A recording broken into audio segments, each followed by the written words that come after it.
Let me share with you a vision of the future which offers hope. So, 80s fans, you think you've seen it all? Yeah! Okay, Mr. Wizard, can you handle this? It's I Love the 80s 3D, and this is 1983! The Flicks.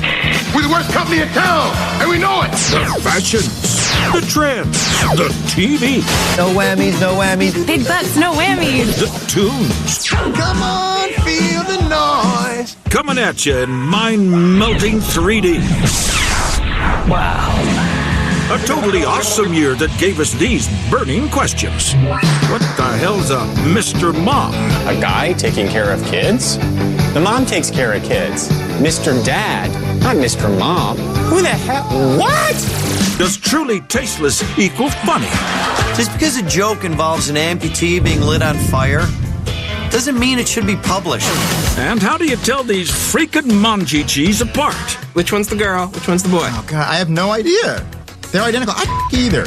The answers to those questions, plus the dripping wet look. Jerry Curls was the most disgusting invention ever made. And Jesse Jackson tries to rhyme his way into the White House. Jesse was trying to run, and he did have fun. Because you love the 80s. Naturally. Because you still dream of being a Star Search spokesmodel, admit it. You're watching VH1's I Love the 80s 3D. This is 1983 in 3D, headed straight for your muck.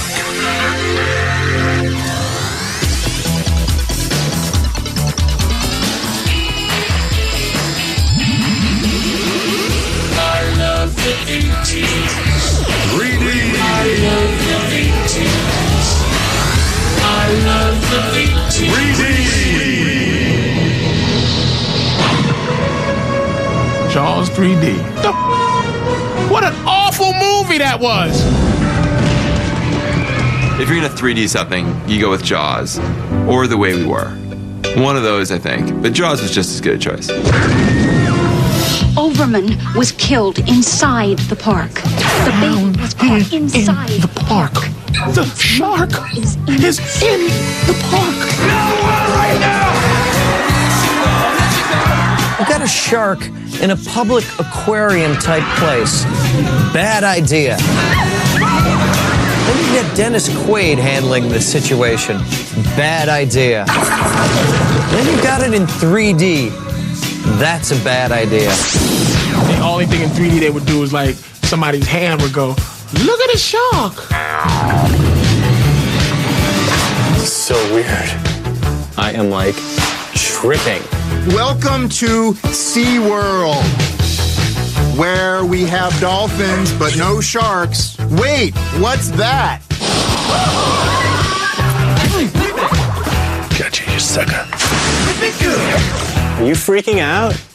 Hey, viewer, are you freaking out like me? Without 3D, you would not have been able to appreciate the size and the contours of Leah Thompson's breast. Oh, thank you. Don't put that part in. There is a moment that is the greatest moment in 3D history where the shark is about to crash through the glass that separates the people from the tank. This was like a frozen loaf of bread that would just drift toward the camera. It's the worst looking thing you've ever seen. No movement. Didn't even try to have the tail go like this. And the shark is just hovering. Because in 3D, I guess it's cool or something. And then,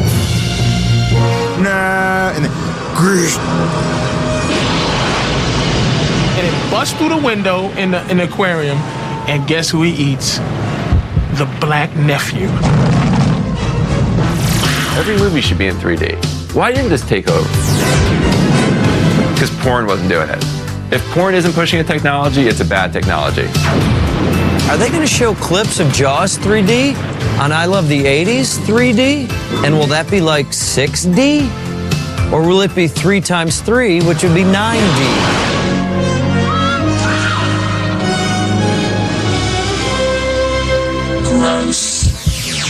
From Hollywood, the entertainment capital of the world, it's round 1 of the semifinals on Star Search with your hosts, Ed McMahon. wait. I'm gonna go home, have some mac and cheese, sit in front of the TV, and watch Star Search. That was the Everyone wanted to be on Star Search. To me, that was like my source of comedy. Even as a kid, I knew it was funny, and I know those people had no talent. You want the people to come on and be awful. Like, that was truly the glory of it.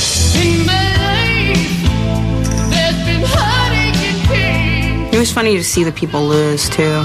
Jennifer Padawan receives 2 3/4 stars. They would be really upset. They'd be like, oh, sorry, it's okay. They would make them like hug or whatever, you know. I don't want to hug you. I just lost. I only got 3 stars. You got 4. My favorite was the dance groups. They're so bad, and they had such stupid costumes. Whew, that was kind of painful. Of course, everyone watched Star Search for the spokesmodel competition. Does she walk? Does she talk? It was the cheesiest thing. They would try to speak into the camera. Well, we keep bringing them to you every week on Star Search. We'll be right back when Ed McMahon talks to the comedy competition. And then, you know, your celebrity judges would say, well, I liked that you could read and you looked at the camera and, you know, you didn't fart or anything. 4 stars. They'd have like a photo session. It was like they would do the snapshots. And a guy built me a sandcastle. Said he wanted me to be his queen. I don't think it was fair that they called the spokesmodels spokesmodels. Really, masturbation fodder would have been more on the nose. Right? Don't speak. Shh. Don't speak. Like so many kids, I used to imagine myself being a spokesmodel contestant for Star Search. In the bathroom mirror. You're watching VH1's I Love the 80s 3D. We'll be back after these messages. 2 3/4 stars. What? I love 83. Are these the Munchie Cheese? Are these so soft and cuddly? Munchie Cheese was the bomb, yo. Oh, Munchie Cheese. This was definitely for chicks. Dudes didn't play with the Munchie Cheese, but we liked the song. Munchie Cheese, oh so soft and cuddly. With the tummy in your mouth, you're really sweet. When they're little, honestly, pretty cute. When they get to be about this size, God. The Munchie Cheese was riddled with problems. First of all, it wore a toupee. I mean, this is obviously a piece. Kind of like that Noel Gallagher hair. I'm a boy Munchie Cheese. I'm a girl Munchie Cheese. I have a ball. Okay, which one's the girl? Which one's the boy? Oh, God, I have no idea. They're identical. I either. People used to call me Munchie Cheese when I was a little kid because I had like a little fro and curly hair. Man, you look like a Munchie Cheese. He does. You know what the Munchie Cheese do? They suck their thumbs. Suck that thumb. That's how you like it. Who's your Munchie Cheese? And of course, you could always do the old if you wanted to. Oh, he just put it. It was just in his butt. Now it's in his mouth. Gross. Basically, the Munchie Cheese molested my sister's Barbies by sucking their feet. But the Barbies liked it. And then Munchie Cheese died because of a rare STD. It was too much thumb in the mouth, and then they all. Happy, happy Munchie Cheese. I love you, Munchie Cheese.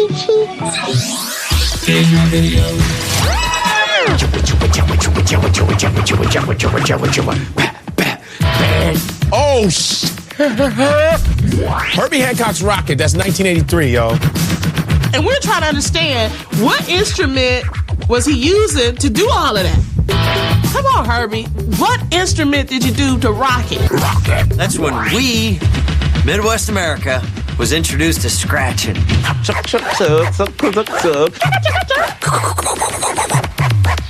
You can do it with your zipper, too. All right, I'm making my nipple hard. And then the video for Rocket was nuts. I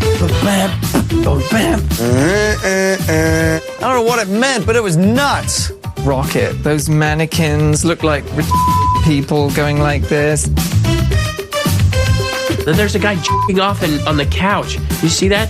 There's a masturbating robot. Watch the video again. One of them, maybe I'm just seeing what I do. And you could only see Herbie Hancock on the TV in the video. Very bold. Very bold choice, Herbie. He's always into that weird abstract stuff, you know what I mean? Rocket was a hit, man. Rocket was a hit. Still a hit to this day. It's awesome. Herbie! I love 83. Coming up, Mr. Mom or Diabolical Dad? I seem to remember him dunking the child in a pot of boiling water. Am I remembering that wrong? And President Reagan's pet science project. The only way it would have worked is if Reagan came out, introduced Star Wars, had Chewbacca come out and go. We'd all have gone, I'm for that. Next on I Love the 80s 3D, 1983. But first, movies that should have been made in 3D. Hey, 3D fans! Weird Al Yankovic here, practically jumping out of the TV and into your living room with the movies that should have been made in 3D for 1983. Scarface. Wouldn't that be cool? You'd have Pacino right up in your face going, "Say hello to my little 3D friend." Monty Python's The Meaning of Life. Don't you think that whole Mr. Creosote scene would have been, I don't know, more tasteful in 3D? And of course, Return of the Jedi. With a 3D Princess Leia in a gold bikini. Hey Jabba, is that an Ewok in your pocket or are you just happy to see me? And there you have it, the movies that should have been made in 3D for 1983. Because 2 dimensions just aren't enough!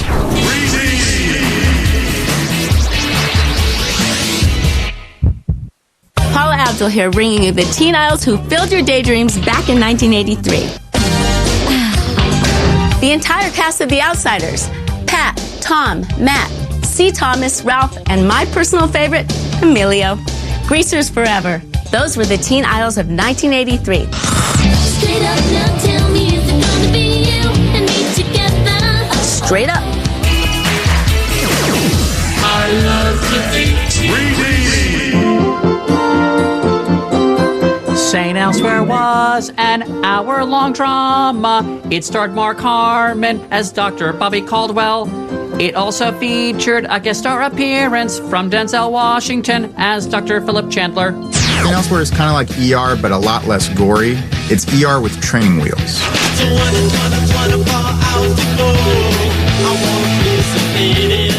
You know what people call this place? Not St. Eligius, St. Elsewhere. A dumping ground, a place you wouldn't want to send your mother-in-law. If you were looking for heart surgery on the cheap, St. Eligius was the place to go. It was just an unbelievable cast. You know, Mark Harmon and Denzel Washington. Ed Begley Jr., Howie Mandel were regulars on St. Elsewhere on NBC. One of the moments for me when I worked on St. Elsewhere that I'll never forget is William Daniels comes walking towards me on the set, and the voice of Kit is coming out of his mouth. Listen, I'm calling about Ellen Harper. I was like, why does he sound so much like that real talking car from Knight Rider? Doc, I'm hurt bad. Well, that's all right. We'll fix you right up. Wait a second. You're the voice of Kit. No, what are you talking about, Mike? Knight Rider. But then they blew it at the end. In the show's last episode, it was revealed that the entire series had been the dream of an autistic child. He's been sitting there ever since you left this morning, just like he does every day. Shake it up. The whole show's been in a snow globe? Shake it up. Which is bull, man. What is this going to be? Like, suddenly Cagney and Lacey took place inside a slider pen? Shake it up. But I don't like to think that Denzel Washington is just in the mind of an autistic kid. Or Howie Mandel, for that. Well, Howie Mandel is okay. If he's just in the mind of an autistic kid, that's all right with me. Naturally. St. Elsewhere won many Emmy Awards during the 1980s. I really liked it. I love 83. Truly tasteless jokes. I remember everyone was running to the store to buy them. Truly unfunny jokes is what they were. Just because a joke involves an amputee being lit on fire doesn't mean it should be published. How can we really, offend our parents? And it was these jokes. What do you call the hair between your grandmother's boobies? Her vagina. What do you call a black boy with a bicycle? Thief!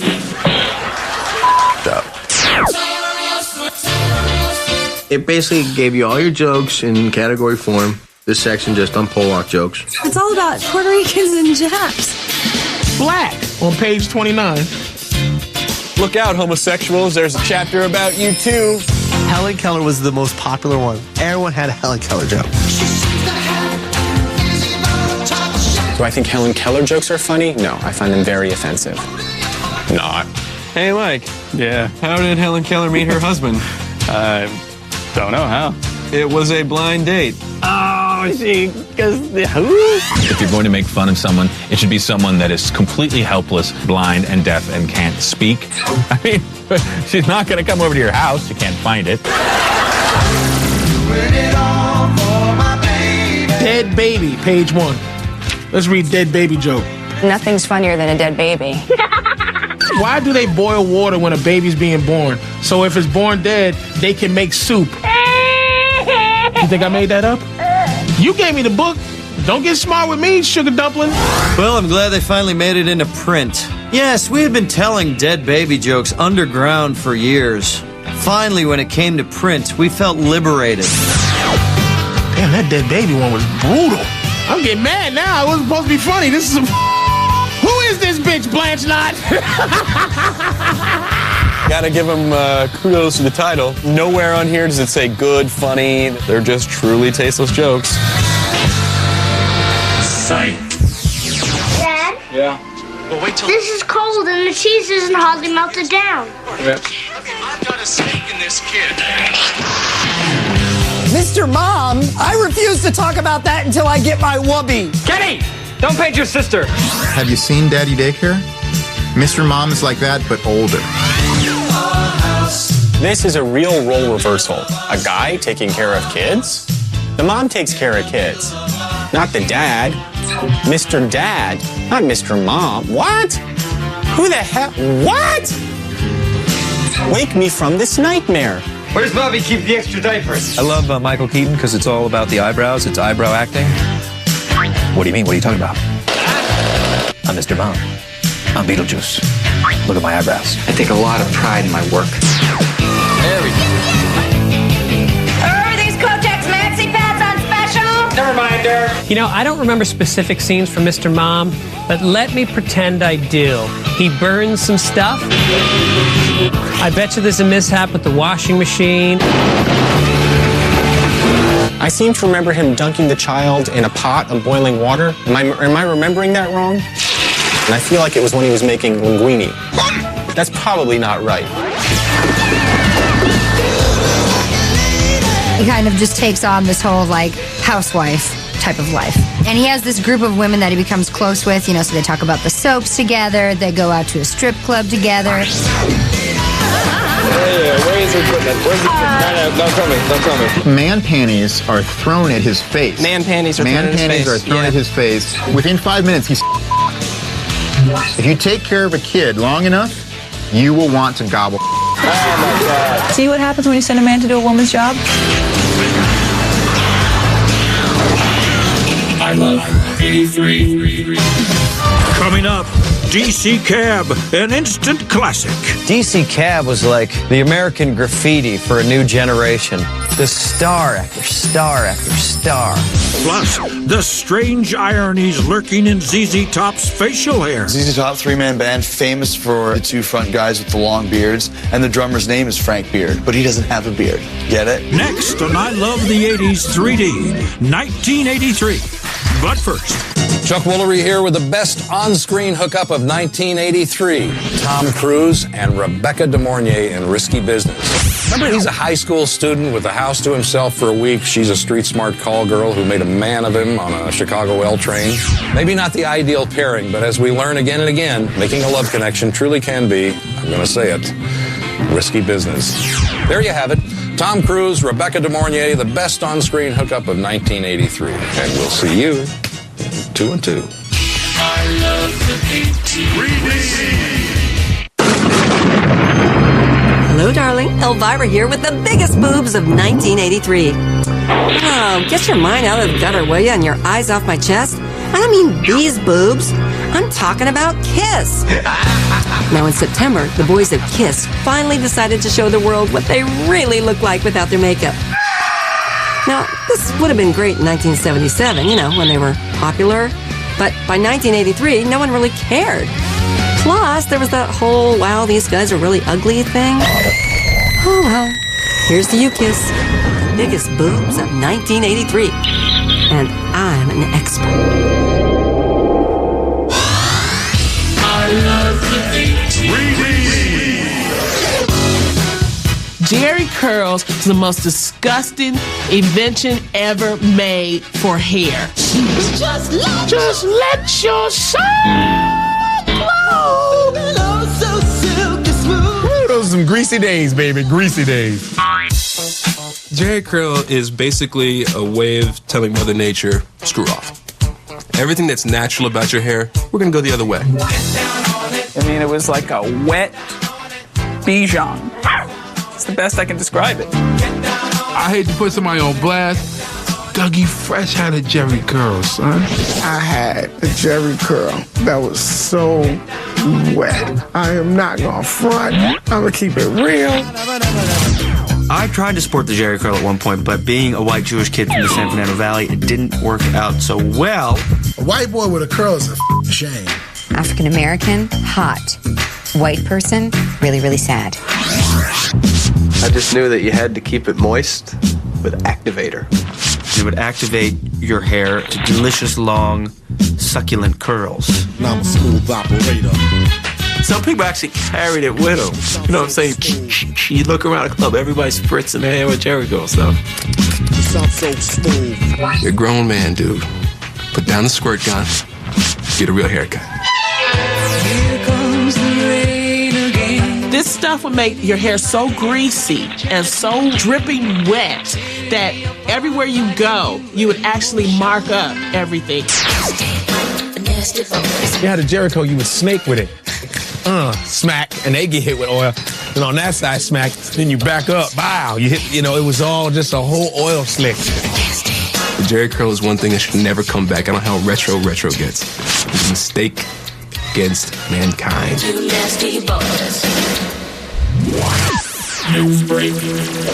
The Reverend Jesse Jackson says he has made up his mind to join the race for the 1984 Democratic presidential nomination.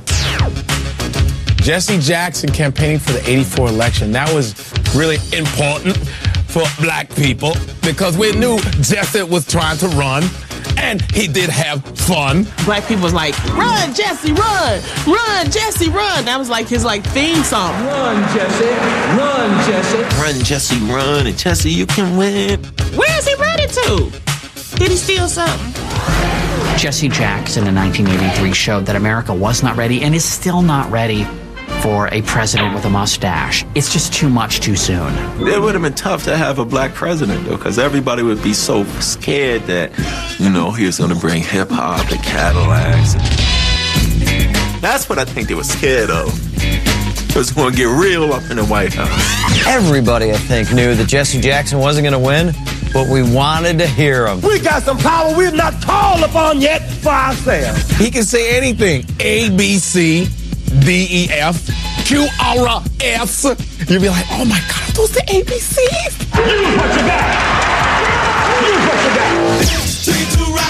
Jesse Jackson was one of the first politicians since Henry Clay to embrace the rhyming. If Mr. Lorenzo cannot fly it, let the workers buy it. The congregation will lead to a multi-nation of semi-plation. Yeah. Semi-plation. I don't know. Just put your fist up. He was doing pretty good until he got an off-the-record comment calling the Jews Hammies and New York Hammytown. That didn't go over too well. It set a very negative and dangerous climate around my campaign. When Jesse Jackson said Hammytown, it was a wrap, and the Jews came down on him with only the power of a Jew can. Jesse came in dead third, and it was like, Jesse, next time, shut your trap.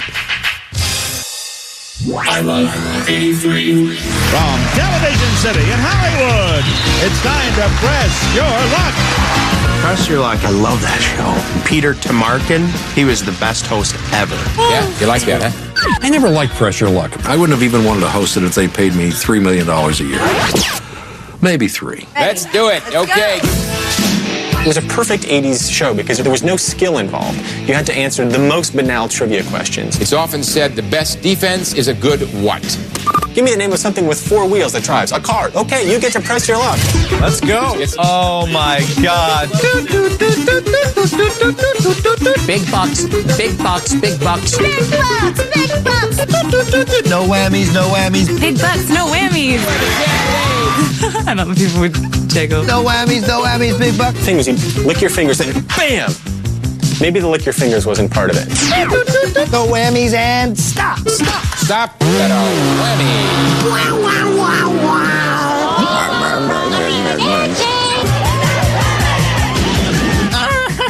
Too bad. Ass? That's my money. I earned that money. I'm just a whammy. They would just take everything that you had. Kind of like what heroin did to me. The whammies had all different costumes. There might be one dressed as Liberace. Your boy George. Who would have heard a whammy sound? Here he comes now. Oh, look at that. He's dressed up like Hal Sparks. Isn't that cute? Get out of here, whammy. Bogus.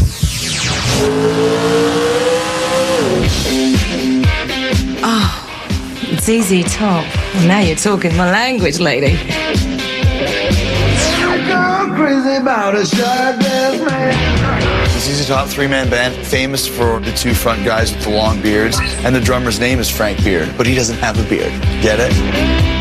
If I was going to be in ZZ Top, I just want to be the guy with the stash. You know, the stash didn't look great. It looked a hell of a lot better than 4.5 feet of growth growing from your chin. I don't know why that guy didn't grow one. I don't know why they ever went, hey, dude, we all got the beards. You're not going to really be a team player. Do you think the guy tried to grow a beard and just couldn't? So they were like, yeah, No, it's cool. It's cool. Yeah, I meant through puberty. It's cool, That's you little half man, Peach Fuzz McGee. Maybe you didn't get the memo. This is ZZ Top. Grow the beard. I love the song Legs. It's so nice when you meet an ambulatory woman. The song was actually written about one of the ZZ Top guys' young daughter, about when she went from crawling to walking. It was actually, she got legs, she know how to use them, and then soon she'll grow up and leave me. It's like Cats in the Cradle. Yeah. Cats in the Cradle.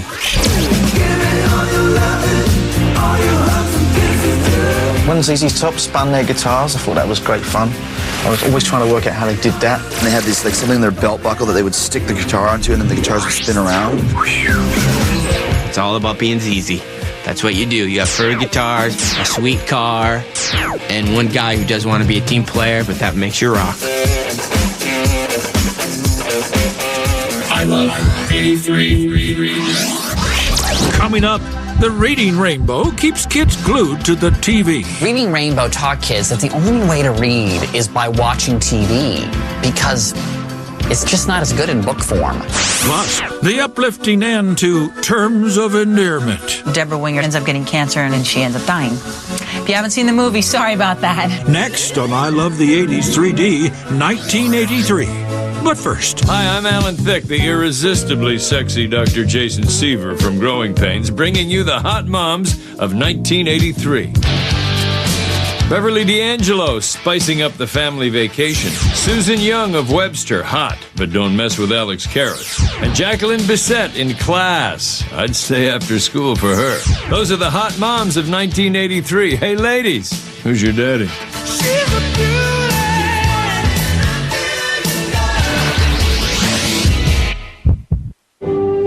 Hi, I'm Emmanuel Lewis. It's time to get your thinking caps on. This is the pop culture term of 1983. Hoser, adjective. Initially Canadian in origin, this term is used to describe a loser or someone easily fooled. For example, that dude is such a hoser. Sometimes followed by eh? As if asking a question. For example, that dude's such a hoser, eh? That was a pop culture term of 1983. Now you've been schooled. I love the DC Cab was an awful mess of a movie. We're the worst company in town, and we know it. DC Cab was, of course, directed by the auteur, Joel Schumacher. I think that this ranks somewhere below Phantom of the Opera, but above Batman and Robin. You know, somehow it didn't get any Academy Award nominations, DC Cab. DC Cab was like the American Graffiti for a new generation. Just star after star after star. I think Yakov Smirnoff was in it. All those bad 80s comics, I think Louis Anderson was in DC Cab. Paul Rodriguez was in it. Barbarian Brothers. Mr. T was in it. I loved Mr. T. Hey, why don't you off the street and get a decent job? I need the bread. Then get a job at the bakery. No matter where Mr. T shows up, there are always fools who need to be pitied. Especially in the DC taxi system. You got to get to the airport by 5? I pity you, fool. Shut up, Dale! Hey, Miss T, can you take me? I ain't taking you nowhere. I'm gonna tell you where I want to take you. What the hell you think this is? I ain't your chauffeur. You gonna sit in the front. You gonna drive the cab. You hear me? Oh, sorry, Miss T. Hard to figure out what was more disturbing in DC Cab, Mr. T or Gary Busey. Who's more disturbing now? The answer is Gary Busey, of course. A movie like DC Cab is not really a plot. It's like, okay, here's what we're gonna do. We're gonna take Mr. T and Gary Busey and figure it out. That's why nobody ever heard of it. You see DC Cab? You saw DC Cab? I love 83. Reading Rainbow. Yes. Butterflies in the sky. I can go twice as high. Take a look, it's in a book. A reading rainbow. Reading Rainbow. Reading Rainbow was a very disturbing show where LeVar Burton read books on television to kids. Books everywhere. It wasn't really the coolest of shows. Just somebody reading you a book, and you could probably just go read a book yourself. Today, we're gonna read a book about a girl and her bicycle. And you know what the book's called? Girl and Her Bicycle. Let me tell you that this book is very crazy, but it's also a little bit serious. I think this is a great read, but you don't have to take my word for it. Reading Rainbow taught kids that the only way to read is by watching TV because it's just not as good in book form. LeVar Burton. It's all about LeVar Burton. He went from Kunta Kinte to teaching the world to read. I want to teach you to read, you stupid ass, 'cause you can't read better than me. Reading Rainbow.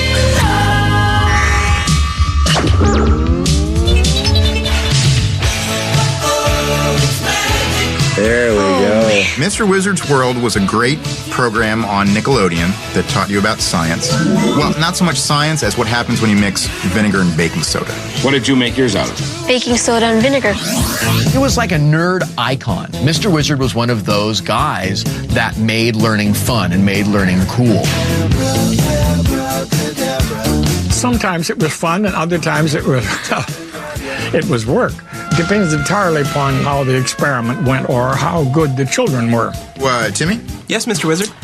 This is coffee, and for our experiment today, I want you to go get that amaretto. Okay. Just pour it in here. Okay. Pour it in here, we'll see what happens. It's been a long week, Timmy. Big time for some science. Well, then you want an experiment with your own stuff, and you were blowing up stuff in your kitchen, and Mom didn't really like that very much.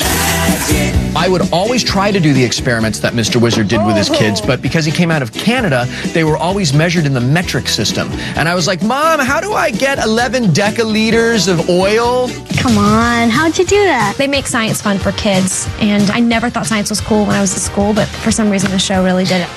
I stand by Mr. Wizard. I got his back. Right.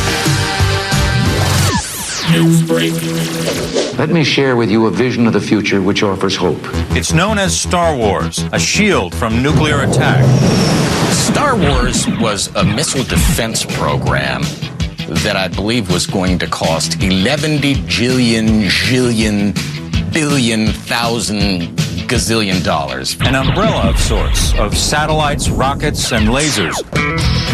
Star Wars was the bubble around our entire country to protect us from missiles. And the bubble was to be made from cellophane, rubber bands, and duct tape. The way the Star Wars machine worked was that you could bounce laser off of a satellite in space, then it would come back down to the Earth, it would hit off of Nancy Reagan's cleavage, and then off a mirror, and then hit a Russian plane that was headed for the White House. Wow. It's the most hopeful possibility of the nuclear age, but it's not very well understood. So he got this missile program together and he thought, gotta give it a snappy Hollywood kind of name. Star Wars. Showing how out of touch he was, Ronald Reagan calls his missile defense system Star Wars, instead of calling it Missile Command, which is what it was. I think Reagan named the program after the movie Star Wars because the name Meatballs 2 just didn't fit. This was a serious program developed by serious people. President Reagan sat down with Secretary of Defense Atari to come up with this. And it was when the Joint Chiefs of ColecoVision came together that the program really took off. The only way it would have worked is if Reagan came out, introduced Star Wars, had Chewbacca come out and go, we'd all have gone, I'm for that. God bless you and God bless Cool beans. Quiet Riot. Yeah! I was a big fan of the Quiet Riot. They don't make them like that anymore. It was all that metal wanted to be, loud and in your face and obnoxious.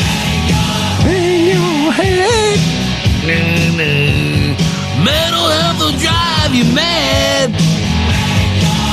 That's when you've rocked too hard. Like, he rocked himself so hard, he lost his mind. Like, take a step back.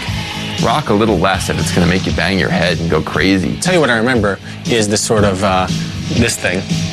They had this thing going, which I thought was scary. And this is before Silence of the Lambs. Not the hand. My hand is representing a mask. Quiet Riot was possibly the ugliest rock band of the era. The lead singer looked like Quasimodo. Like, except for the hunch, he could be ringing bells in Notre Dame. Back in the day, you could be like balding and be a huge rock star, have like the total receding hairline. That fro kind of is all over the place. Looked a bit like Krusty the Clown. He did, didn't he? The lead singer from Quiet Riot looked like he'd be the lead singer in a cover band of Quiet Riot. But he was the real lead singer of Quiet Riot. Very confusing. Girls, rock your boys. We'll get wild, wild, wild. And then they would sing, wild, wild, wild. We're gonna get wild. They were awesome. Awesome. Woo! What happened to them? They died with the decade.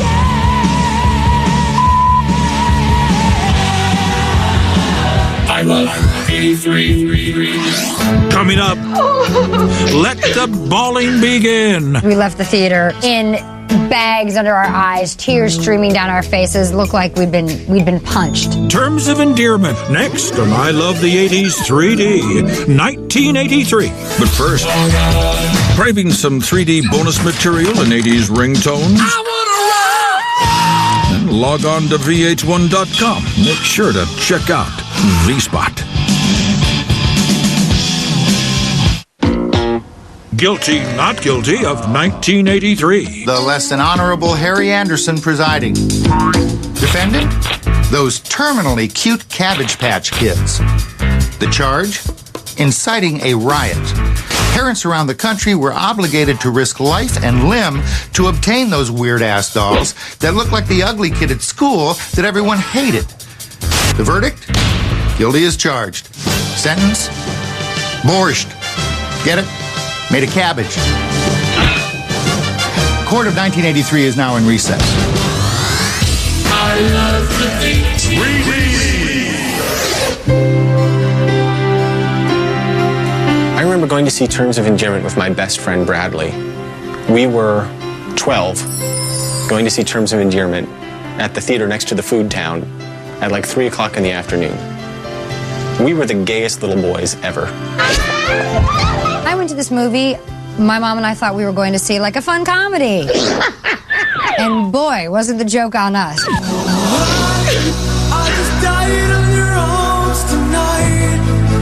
Deborah Winger ends up getting cancer and she ends up dying. If you haven't seen the movie, sorry about that.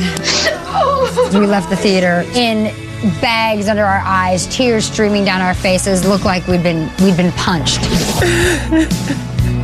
I'm sure I cried. Honest to God, it's amazing I didn't get my ass kicked more than I did in high school. What did you do over the weekend, Mike? Went to see Terms of Endearment. Terms of Endearment was another How to Learn to Love My Mom movie. Oh, Mama, that's the first time I stopped hugging first. Shirley MacLaine is the greatest. I'd watch her read the phone book. She just said what was on her mind, even if it was politically incorrect or nasty. Why should I? Why should I be happy about being a grandmother? The most heart-wrenching scene to me is when she wants Deborah Winger to be out of pain. Excuse me. It is after 10. Give my daughter the pain shot. And the nurses are like, it's not time for her drugs. And Shirley MacLaine's like, give my daughter her drugs. You understand? Do something. My daughter needs medication. Get my daughter. And you're just like, give her the drugs. Why would they give her the drugs? Give her the shot. You understand? We're going to behave. Give my daughter the shot. As soon as it gets done, she's like, thank you. Thank you very much. Thank you. And that kid by the bed when Deborah Winger's dying. How do you not? It was so sad. You're devoid of all emotions if you're not crying at Terms of Endearment. Take care. It is totally a chick movie, and I'll admit, I know I'm going to cry for at least 4 hours. Perfect. I was so scared, but I think it went really well, don't you? I love 83. In this fast-paced, high-pressure, get-it-done yesterday show, there's only one man who can keep up with it all. John Machida here, America's favorite fast talker, with the year in review for 1983, just in case you missed anything. A fake shark literally leapt off the screen and scared the out of, well, nobody.